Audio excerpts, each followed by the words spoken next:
কাশ্মীরি পণ্ডিতদের যে কারণে রিফিউজি হতে হয়েছিল ঠিক সেরকম ভাবেই মুর্শিদাবাদের হিন্দুদেরকে রিফিউজি হতে হচ্ছে। চুপ করে আছে কলকাতার বুদ্ধিজীবীরা, চুপ করে আছেন মুখ্যমন্ত্রী মমতা বন্দ্যোপাধ্যায় রিফিউজি বানালেন এদের। এর পরের বক্তব্য শুনুন এবং হাড় হিম করা এই বক্তব্য আর্কাইভ করে রাখুন। তিনি মুর্শিদাবাদে, তিনি বাংলাদেশের নয়, মুর্শিদাবাদে এই বক্তব্যগুলো একজন মা তিনি প্রকাশ্যে বলছেন এবং শেষ 10 সেকেন্ড ভালো করে শুনবেন। বড় ভয়ঙ্কর কথা বলেছেন।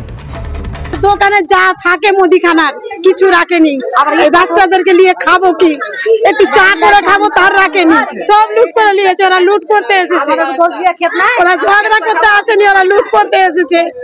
আমরা কি করে বাঁচবো? বলছে প্রত্যেক শুক্রবার এমনি করে আসবে, প্রত্যেক শুক্রবার আসবো, এরা চলে যাবে, ভোর চলে যাবে। আতঙ্কিত মানে বাস করতে পারছি না।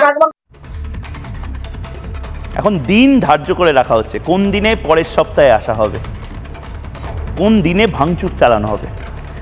মানে আমি আলাদা করে আর কিছু বলবো না, কারণ আমি যা দেখতে পাচ্ছি মমতা বন্দ্যোপাধ্যায় বা তার পুলিশ যদি আর কয়েক বছর এভাবে একেবারে কাজ না করে একচোখা হয়ে থাকেন, এই ছবিগুলো হয়তো আমরা দেখাতে পারবো না।